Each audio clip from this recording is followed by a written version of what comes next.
Hello everyone, good day, it's me again, I'm Sean, and for today's video guys, ayun nga, magta-tarot reading tayo ulit. Para naman to ngayon sa mga Cancer, okay? So, una sa lahat, kung hindi nyo alam yung zodiac sign ninyo, ang gagawin nyo lang is pumunta kayo sa Google, ilagay ninyo yung birth month nyo and yung birth date, yung birth date ninyo, and lagay nyo lang sa dulo na part na zodiac sign. So, kunwari, February 10, zodiac sign ka mo lang. Magpapakita doon is either Aquarius, Sagittarius, Capricorn, Aries, Virgo, yung mga ganon. Pero ngayong reading na to, ita-tarot reading natin yung mga zodiac sign ay Cancer. Okay, wait lang. Medyo mainit. So, ayun, inayos ko na nga. Medyo mainit kasi. So, ayun, inopen ko na yung electric fan ko. But, by the way, ayun nga, ita-tarot reading natin yung mga Cancer ngayon. Nga pala, itong tarot reading ng mga Cancer is next month, February. So, titignan natin kung ano yung mga present na energies para sa mga Cancer sa February, ngayon 2024. So, if you are a Cancer and nakita mo itong video na ito, ang advice ko lang sa inyo is i-take ninyo yung mga readings as much as possible. Kasi etong reading na to nga pala mga Cancer, i-generalize ko. So, ayaw kong gawing specific type na video lang siya para sa isang tao, ganyan. Gusto ko gusto ko relate din lahat sa mga energies na makikita ko sa cards. So, without further ado, let's ask the universe kung ano yung mga main energies ng mga Cancer ngayong next month, February 2024. Universe, ano yung mga main energies ng Cancer next month, February 2024? Lumabas ang Queen of Wands. Ano pa, Universe? Yung mga present na energy ng mga Cancer sa February. Okay. Knight of Swords. Knight of Swords. Ano pa, Universe? Ano pa yung mga present na energy? Six of Cups. Ano pa, Universe? Ang mga present na energy ni Cancer next month, February. Universe, anong mga present na energy pa ni Cancer next month, February? Okay. Nine of Swords. So, una sa lahat, makikita natin dito ang Queen of Wands. Dito sa Queen of Wands, parang dahil may hawak, ayun nga, actually, may nafe-feel ako dito na very powerful kayo pagdating sa pagsaset ng parties, pagsaset ng mga games, and etc. kung ano-ano pa. Basta may kinalaman sa pagiging masaya. So, alam mo yon yung feeling na party goer ka, gusto mo lagi nagsasaya, gusto mo lagi nagiinom, ganon. Hindi man usually na party kasi syempre may mga Cancer naman na hindi hindi makapag-set ng party, okay? So, sabihin na lang natin na mahilig kang mag-inom, mahilig kang magsaya, yon. Nakikita ko dito. And dahil doon, dito kasi sa card na Queen of Wands, kung makikita nyo may black cat, parang ibig sabihin na to na, okay, hindi magtatagal yung saya na nafe-feel natin mga Cancer. Kasi actually, mag-e-end din yan, just in case. So, yun yung nakukuha kong message dito sa card na to. Sa Knight of Swords naman, nagmamadali kayo. Ewan ko kung bakit. Parang, sa February ng 2024, mafe-feel nyo nagmamadali kayo. And usually, ito ay connected sa inyong pag-iisip. Okay? Magmamadali kayo pagdating sa pagdedesisyon ninyo. Like, gusto ninyo agad-agad na. Ewan ko kung ano yon, mamaya i-clarify natin kung saan kayo magmamadali. Pero gusto ko nga maging mas generalized as much as possible. Ayoko naman na maging specific sa readings. Plus, ang nakikita ko kasi dito, kung hindi nyo man nafe-feel ngayong January itong pagiging pagmamadali, ayan, makikita nyo yan sa February soon. Okay? Sa buhay ninyo, may mga kaganapan na kailangan ninyong mag-decide agad-agad. Tapos nagmamadali kayo, parang gusto ninyong matapos agad yung isang project ng mabilis, mga ganong bagay ba. Tapos dito sa Six of Cups, eto, Sa mga single diyan na Cancer, I think malaki yung chance and maganda yung opportunity na pumasok sa isang relasyon sa February 2024. Kasi etong card na 'to usually sinisimbolize na ayun nga, more on love, ganyan. Usually purity, okay, may kalinisan ng intensyon yung mga taong lalapit sa inyo sa February, ngayong 2024. So maganda sa mga single na Cancer na pumasok sa isang relasyon. Ang maganda din dito kapag may karelasyon ka na or may asawa ka na is magiging happy yung February 2024 ninyo. Sleepless nights. Eto, hindi ko din maintindihan. Actually,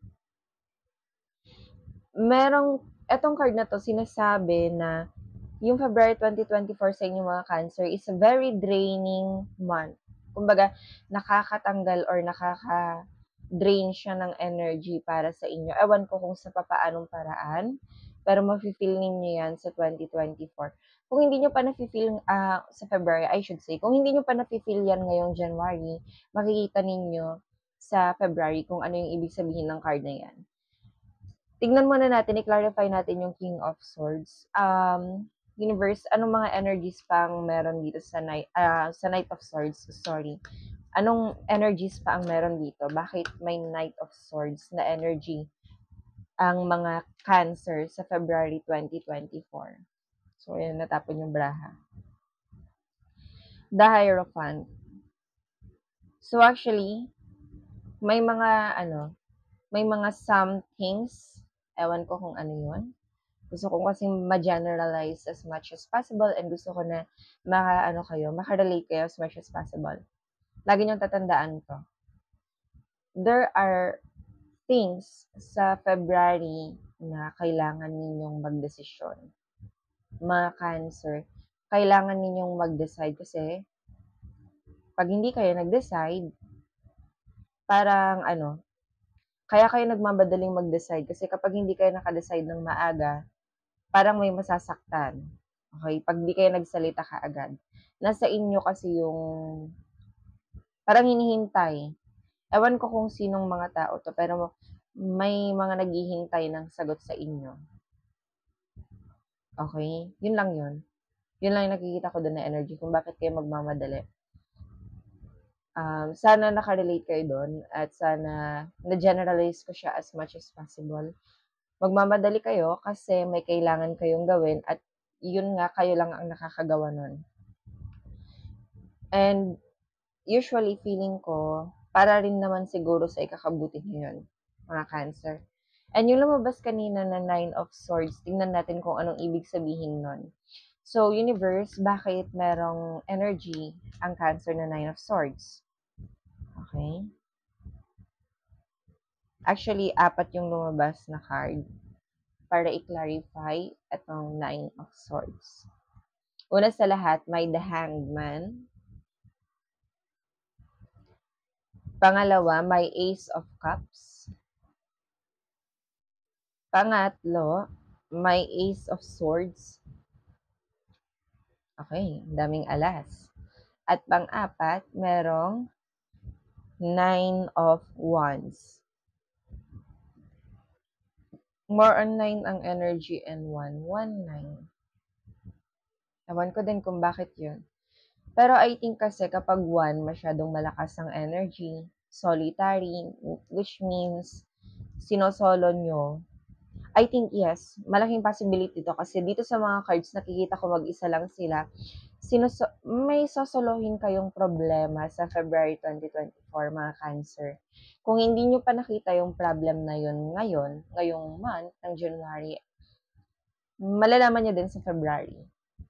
And kayo lang din yung reason kung bakit magkakaroon kayo ng problem, kung bakit magkakaroon kayo ng sleepless nights sa February. Una sa lahat, The Hangman. Akala natin or akala ninyo mga Cancer, sa February, maganda yung ginagawa ninyo. Okay? Yun. Where in fact, sa mata ng ibang tao, hindi. Yun yung unang clarifier na card doon. Pangalawa, sa Ace of Cups. Sa Ace of Cups naman, sinasabi na masyado kayong nagbubuhos ng emosyon ninyo. Masyado nyong, pwedeng sa iba, masyado nyong binubuhos yung emosyon ninyo and pwede rin sa sarili ninyo to. Sa sobrang pagmamahal nyo sa sarili ninyo, hindi nyo na naiisip yung mga consequences ng mga ginagawa ninyo. Kung kaaya-aya pa ba yun sa ibang tao or not. Okay? Pangatlo, Ace of Swords. So, yung Ace of Swords naman, actually, sa pagiging ano ninyo, pagiging makulit ng utak ninyo, pagiging decisive thinker ninyo, actually, ang Cancer kasi matalino talaga sila. I think, hindi naman sa I think, okay? I feel na matalino ang mga Cancers. Eh, hindi naman yung super talino, pero may something intelligent inside them. Okay? Hindi naman super talino na parang nerd type, ganon. Yung iba, siguro, kasi na ano nila yon, nahasa nila yung aspect ng buhay nila na ganun. Pero karamihan ng mga Cancer, kahit papano, may sense ng talino. And dito sa Ace of Swords, isa yun sa magiging rason kung bakit magkakaroon ka ng depression, sleepless nights, parang tinutusok lahat ng pagkatao mo, tapos tuwing gabi hindi ka makakatulog. And pang-apat na card na clarifier is yung Nine of Wands. So, dito sa Nine of Wands, parang nakikita ko kasi, feeling mo, wait lang, feeling mo, yung hawak mo, or hindi, feeling mo, yung situation mo is better. Okay? Where in fact, madami pang situations na mas better kaysa sa situation mo na pwedeng mag-open up kung papayagan mo. Yun lang naman yun. Kahit anong situation, okay? Yung mga sitwasyon na makaka-relate kayo, like sa school, sa friends, mga ganun ba? Tapos, ayun, yun yung mga nakikita ko. I-consider nyo yung ibang bagay. Huwag kayong mag-focus sa isang bagay. Lagi nyo i-consider yung ibang bagay. What if, di ba, ang kaibigan mo ngayon is mga bad influence? And yun nga, inisip mo na, what if kung sumama ako sa mga matatalino? Siyempre, malaki yung chance na maging matalino ka din kasi sabi nga nila, words of wisdom, tell me who your friends are and I tell you who you are. May truth, may something truth about doon. Actually, maganda yung saying na yun. Okay? So, yun yung pinaka mga energies ninyo, mga Cancer, sa February, ngayong 2024. Ang titingnan naman natin ngayon sa sa Shaman Oracle cards kung ano yung mga maibibigay nilang advice para sa inyo. Shaman Oracle cards, ano yung maibibigay mong advice para sa mga Cancer? Universe, ano yung mga maibibigay mo pang advice para sa mga Cancer para maharap nila yung February nila ng maayos? Para maiwasan nila yung mga future na unwanted na mga mangyayaring. Tignan natin. Universe, ano yung advice mo sa mga Cancers? The Crow. Una sa lahat, kailangan mo maging matalino talaga. So, lumabas ng The Crow. Feeling ko, paulit-ulit nang sinasabi sa'yo ni Universe na tigilan mo na kung ano yung ginagawa mo. And feeling ko, paikot-ikot na rin kasi. Parang, nandito ko na sa sitwasyong ito before, pero parang lagi mo pa rin ginagawa. Okay, yun yung nakukuha kong energy dito. And ngayong February 2024, malaki yung chance na kailangan mong makinig sa kung anong sinasabi ng universe. Maybe this video is a message for you na kailangan mo ding i-change yung habits mo, yung lifestyles mo, yung mga choices mo. Kung may mga choices ka na kino-consider na feeling mo, ikakalago mo, or ikaka-grow mo, ikaka-develop mo, try mo. Okay? Yun lang yung pinakamagandang way para malaman mo yung sagot kung okay ba siya sa inyo, mag-work ba, parang gano'n. Ano pang advice na maibibigay niyo, universe? The Time Master. Okay. Etong The Time Master, kasi feeling ko talaga, kung makikita nyo, may feather dito. Feeling nyo, alam ninyo yung mga ginagawa ninyo, mga Cancer. Where in fact, may mga decisions kayong nakakapagpasira talaga ng pagkatao nyo in the past na hanggang ngayon, connected pa rin sa situation mo. Okay? Kung na-trace mo kung ano yon, kung ano yung situation or kung ano yung mga past events ng life mo na pinagsisisihan mo, tapos pwede mo pa naman siyang maayos, go ayusin mo na kaagad. Kasi mas maganda yung maayos na ng maaga kaysa yung kinikimkim mo siya forever. Diba? Mga ganun. Yun lang naman. Maraming salamat sa panonood. I hope you do like this video mga Cancer. And if you do, please leave a thumbs up. Tapos mag-subscribe na rin pala kayo sa channel ko, guys. Para naman ganahan ako gumawa ng mga videos. Nga pala, kung mapapansin ninyo, di ba, generalize ko as much as possible yung mga message para maka-relate naman kayo. Yun lang naman, yun lang ang gusto kong sabihin sa inyo. Maraming salamat sa pakikinig sa akin. I'm Sean and bye! Yun lang.